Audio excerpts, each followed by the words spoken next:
Aloha all. El Grinnell here with True Speak, bringing you the All Things Happy and Healthy vlog again. As you know, I've been bringing on guest experts to help support all of the things that I encourage you to do. And because I never claim to know it all, I like to get you started. And then this kind of expert support is really, really, really valuable. And I was lucky enough to recently have met Kathryn Wilking. And it was, the timing of it was incredible, especially coming off that we just did serendipity and luck these last few weeks. I feel so blessed because of my move. I needed to understand the value of decluttering and to creating more chi in my life by letting go. And so I read the information that she gave me. She's working on an event that I was working on, and we just got to spend time together, and it was a perfect fit and perfect timing.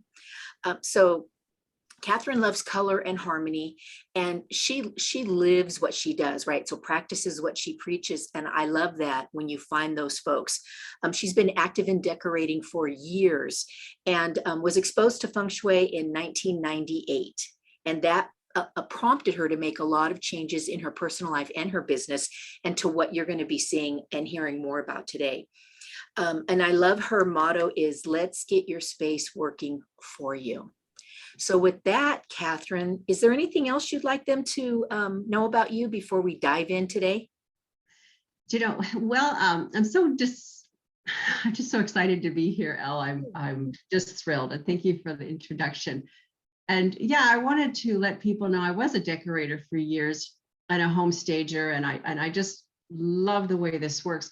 But the biggest thing about moving from decorator to a Feng Shui coach is a decorator tends to go in and say, I like this, or I don't like this, or here's the trends, and I think a little finite. And when I learned more about Feng Shui and helping people, I know why the blue couch has to move over here. It's not just, I don't like this couch, get rid of it. I know why it has to move. I know why this isn't working. And when you bring in the why, it leaves your ego at the door. It really does. And then I can really help you and your situation do the function and flow that we need to do, arrange what we need to do. And the whole goal is that if I can help you live with less stress, you'll have more productivity and more fun for living. And you know what, this is what was popping in my mind. So I have a friend that's a real estate agent. She's a dear friend. And so when people are buying places, the agent very often has to say that the stuff is dated.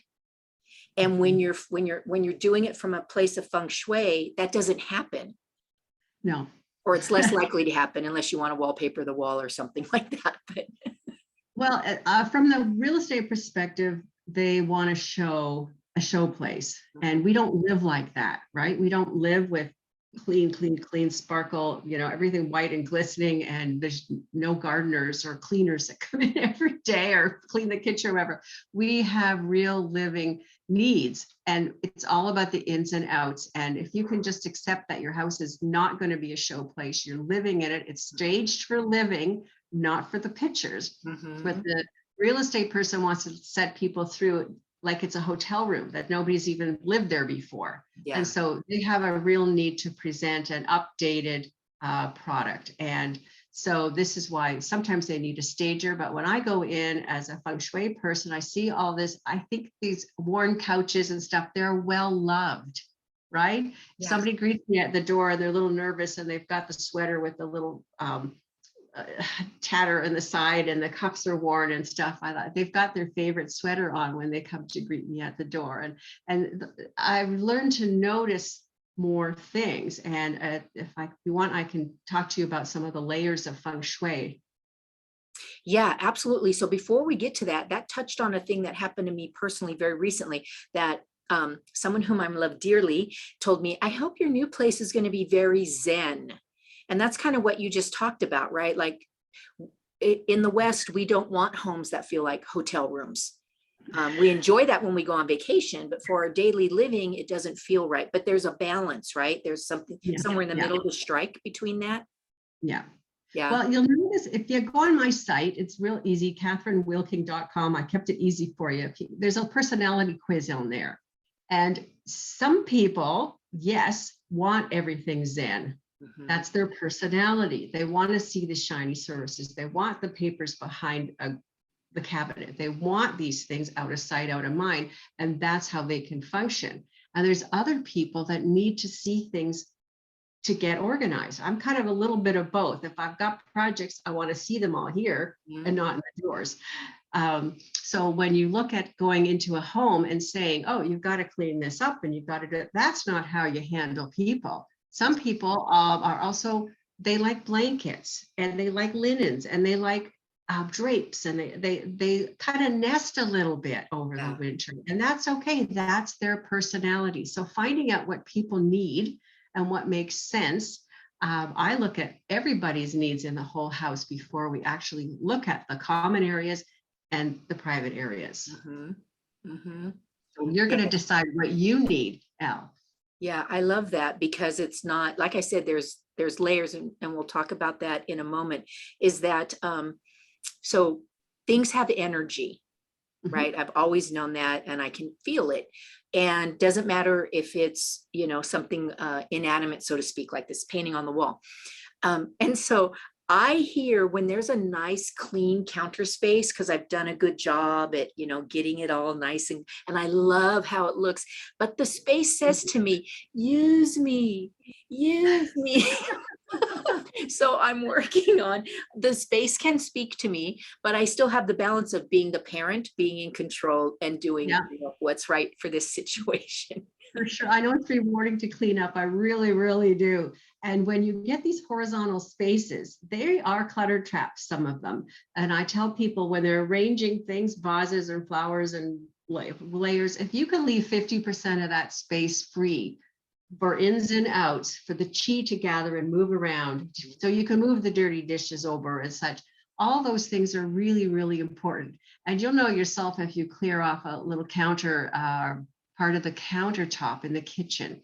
First thing that happens, the groceries go on there, boom, or a backpack goes down there, boom, or the purse goes down there, or the papers that are halfway out the door. The clear space does seem to be an invitation to use me, no doubt about it. So you're not going crazy. That's exactly what's happening there, Elle. Yes, and the whole thing is that it's a transit space, right? So there's times when it's clear and it's meant to be clear, and there's times when it's of service. And then, that's my opinion of that. And so that leads into, when we're talking about the layers, we had this conversation a little bit earlier about, this is my experience, in my opinion. So Feng Shui is something that a lot of Westerners don't necessarily understand, or they have a preconceived notion where they put it in a box and they say like, oh, that's not for me, you know, or it's woo woo, or, you know, it's like, oh, it's whatever labels they may have. So I would love for you to demystify this for us today. The faux pas. Yes, there is a little woo-woo content to it, and it's not all about gold coins and flowers. It really isn't. It started back when people were trying to find the meaning of life and how that was going to work out. And there's a bunch of nomads, and I could tell you lots of stories about this, that were just trying to find the meaning of life. And they were really worried about the next generation, and they wanted to tap into the energy of the ancestors that went before them in order to get their blessing and move on to greater things with the next generation, to pass that baton. And they came up with some interesting things. And one of the things, people have a stereotype that you have to be Chinese or Japanese to do this. Yes. And my first Feng Shui consultant that I called was a middle-aged blonde lady as well. And I was like, oh, same thing, is, well, let's see what she has to say. But what it is the energy. And I'll tell you, I'll go into the layers right now. The first part is the tangibles. It's doing your function and flow. It's moving the tangibles around your house. That's the first thing that people think about. And no, your place will not look like a Chinese circus when I'm finished helping you there. It will actually be peaceful and calm and functional, and people won't even know. They'll just kind of say, wow, look what you did to this place. That's exactly what we want you to see. And the second layer goes into cryptic messages, the messages and colors and shapes and images that we present around to influence us. And some of these, I go into deep training when I do offices and larger places for sure. If you're sitting here 8 hours a day looking at something that isn't supporting you properly, that's going to reflect your mind, your productivity, your whole business and everything. So we've got to work with those messages. And then lastly, there's another layer, the spiritual form. Yes, we're making a connection not only to us and everything that we've brought into our homes, but also Mother Earth, the trees, and everything else there too. And you know what? We're all connected with our heartbeat on the planet. It's just a beautiful lifestyle, and I'm just thrilled to be part of it. And so a question about that is, I've heard conflicting information about having non-living plants in your home as in an attempt to have the illusion of flowers and plants in your homes. Great question. Great question. Because plants, the live plants have that growth hormone, right? They're growing, they're living, they're breathing, they're doing an oxygen exchange in our homes. And so that's very lucky, one of the lucky things to put into a wealth and abundance area or a family to grow in these types of areas. I'll show you where those are. I can send you a chart about that. And if they're dead, for example, it's dead energy. You don't really want to bring dead energy into your home. You're talking about potpourri. It's dead, maybe artificially scented, not the best choice. Some people hang dead flowers over their bed, right? They're dried flowers, they're very pretty, but you know what? They've run their course, so let's get them out of here. So moving forward, some people can't grow plants. This isn't the light. Others, pets chew on the plants. That's not good either. Maybe it's just no room. So in order to make a representation of a plant, that's okay with Feng Shui, as long as you're using something like a silk orchid or something like that, not, just plastic stamp off the thing. There's no energy there. But I have several, I'm going to use the word fake orchids that in a pot, people think they're real in the bathrooms, right? And people, oh, your orchid's beautiful. Well, thank you very much. Go right ahead. But just because they're tall and they're flowering and they're timeless, and orchids bloom for a very, very long time. So that's a really auspicious flower that you can bring in, even in a silk form. That's awesome. That's a great, great tip. Because I know when I have used fake things, and I don't feel like it's because I guess I don't overdo it. I don't know, but they're so hard to maintain the dust. They really collect because they're petals and their leaves, and the dust just really gets in there. And then I know that when something's dusty, that's adding a whole nother layer, right? That's minimizing our good health. I do have a video on how to clean those plants. Okay, good. Good, because I even put them in the shower and shook them out, and I still, it was challenging. You can put them in the kitchen sink. Just turn them upside down and swish them about and put them in the sun to dry. Yeah, that's what I was missing. Put them in the sun to dry. I was trying to dry them with a towel. In the sun to dry, and that's your tip. Another tip for today. That's great. So this vlog's always about tips. So that's an awesome one. So give us a couple of more, because I love to do triads, trinities, and threes. For sure. Well, we talked earlier about downsizing and how to manage these things. And one of the things that my clients really struggle with tidying and downsizing is how to manage those sentimental items, right? So one client of mine had inherited a lovely quilt from her grandmother and wondered what she could do with it, because it's just run its course. She loved it, but she just didn't need it anymore after 30 years. And we decided to call her sister and see if the sister would love to have or borrow the quilt from the grandmother. And she jumped at it. It was easy. She just transferred out. Who knew that it was so easy to move a quilt along? But in my case, when I was cleaning up, I found my grandmother's handwritten cookbook from like the turn of the century, like the other century, the early 1900s. And, it was a great book, but I wasn't going to use those recipes or cook with lard or some of these ingredients that were there. And I immediately called my cousin way across the country. She was doing ancestry.com and she was asking for stories and stuff, and she jumped at it. I popped it in the mail and it was over. But interesting, and you're probably experiencing this too. I just try to get things sorted out to leave How do I do this? What do I do this? You'll find things in the oddest places, of course. And several years ago, we were going to paint the living room, which means we had to move our big buffet and empty it and all the rest of the stuff. You wouldn't believe what we found in that buffet after those few years. Astonishing. And so what we ended up doing is putting sets back together and passing those along to the next generation. So there's so many different ways that you can shift the mental thing of, I've got to downsize, I've got to get rid of these things. But you're cleaning up and purging and lightening the load can bring joy to others. And I wanted to make sure that you actually pay attention to that and just be a little bit creative with that. You know, and that ties in really well to those of us who can't let go of books. And when you have the mindset of, you own the material in this book, you know it upside down and backwards, you've read it so many times, right? It means a lot to you, and it maybe was a pivotal point in your life that shifted you into something. However, when you imagine that by giving this book away, somebody else could experience the magic that you did. But as long as you're keeping your magic, then it just doesn't have, you know, the great ripple exponential effect that it could have.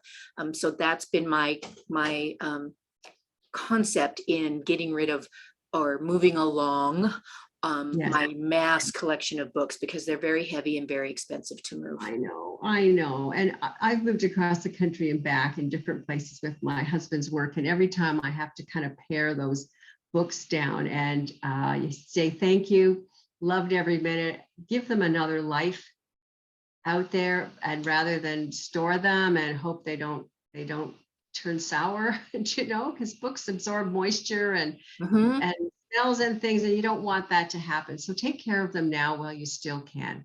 Yes, living in Honolulu where there's a ton of humidity, I've lost a lot of books to the environment. Yeah, because I haven't checked up on them in so long. So that tells me that I haven't read them and I haven't had them in service. So let's talk a little bit about, as the third tip, because you're also color therapy, and you know, what's like one really big thing that you see a lot or that could be extremely helpful? You know, there's still a lot of people that wear black all the time. It doesn't mean that it's bad. It just means that black is a very sober color, and it's almost a uniform. You know, people going to university or studying, they don't want to be noticed, whether they're insecure or they're just you know what, they're kind of in the shadow, don't want to stand out too far, and that's okay for a while. But at some point, you have to step out of that little shell and step into the world, ask questions, find out more stuff, live your life. And the black really does absorb light. And so in North America, they use black for funerals, again, for sobering and grieving and different things like that. And in contrast, the white colors that are often used in Asia for funerals reflect light. They're actually looking at a different way of processing, moving on to another dimension. And so in contrast, the black and the white is, you know, funeral colors. Isn't that funny? The black has all colors mixed up in it and heavy, and the white color is the one that is radiant and is a blank canvas looking for more, and it's just beautiful. So I'm going to encourage people that always wear black all the time, their whole outfits. They don't have to worry about mix and match or anything like that. You don't have to jump into the bright reds and the oranges right away. You can go with the softer colors, the greens and the purples and the blues, because they're still close to your soul, right? They're cool clothes. They calm you down a little bit. You can still get on with life besides getting overexcited. So that's a big one. People just change the color of the clothes. Just when you walk and look at yourself in the mirror, you're going to say, oh, look at that. Look at that. I've actually got some reflection here. I've got a dimension here. All right, we've got some color. So yeah, my whole talk coming up ahead of time. I've done this before, self-care with colors, and it's a winner. So yeah, thanks for bringing that up. Oh, absolutely. And I love that because I still sometimes fall into the all black thing, and I definitely did it for a very, very, very long time. And what I learned was I'm not a scarf person. So I started with color by like, I'll add scarves to my black, but I don't know, it was awkward. It was funky, you know, I tied it. I don't know. It's, yeah. So then I just started getting some tops, right? Or some light jackets to go over the black. And then now I've kind of replaced the black a lot, but I still have a lot of black pants, black skirts, you know, so the bottoms stay dark, but the color is up here by my face and my heart and my lungs and everything. Nice. A lot of people do have a uniform. I again, same thing, navy blue and black and gray seem to be staples in our society. And you don't want to wear, you don't need to wear blue all the way up and down or red or whatever. You need the staples to balance out all the colors, and you need to be approachable. And sometimes that message being all black, you are putting that stop sign up that says, you know, I'm not into it. My space bubble's closed down, just not interested. And sometimes you have to do that. And other times, if you're going out to greet and meet and grow and do and see and be all you can be, step out the comfort zone and put on something a little bit brighter and cheerier. I love that so much. That and I want to end on that note because I recently posted something, shoot, and I can't, in the moment, I can't think of who gets the credit for it, but it was life begins at the end of your comfort zone. And I just love that because it is so true. Things get very dynamic and fun and exciting again. And the older we get, the more rutty we get. And this, I know Zig Ziglar said that a rut is just a grave with the ends kicked out. And so when we will let go and make change, even baby steps with color or rearranging the furniture, whatever, yeah, it improves the quality of our life and it raises our vibration, our chi and all of that. Oh, it does. A chi energy. And if I can just pop in, there's a free gift on my site, kathrynwilking.com. As I mentioned before, 10 ways to raise the chi energy in your space. And if you don't know what chi energy is, I'll give you a first tip. Just open the window. Just inhale. It's that zest that comes in. That's what you need in your heart and your lungs. And that's what you need in your house. So 10 ways to raise the chi energy in any space. And I think Elle already has a copy of that. And I wish you all the best. Please stay in touch. I love questions. Just give me a call if you want to talk further. Yeah, absolutely. So for everybody, as we're winding this up, so, you know, I put down in the comments, you know, so again, Kathryn's website and, you know, how to stay in touch and how to reach her. And then I love, love, love comments, how you're doing and all of that. Remember to like and subscribe because that's how we vibrationally get this out to assist more people on the planet. And then if there are some questions specifically towards Kathryn, then of course I'll let her know. But otherwise, we'll give you the opportunity to reach out to her directly and just keep the ball rolling on this. So in this time we had together today, if something really called to you and you said, wow, this is exactly what I need, then act on it. It's all about action, because there's a saying that says knowledge is power. And I'm going to say that's a bunch of hogwash. Applied knowledge is power, because knowing is not enough. It's all about the doing and moving into action. Okay, so I'll get off my soapbox and say, with that, I wish you well. Aloha, and looking forward to seeing you again next week. And in the meantime, stay happy and healthy, my friends. Have a feng shui day. See you soon.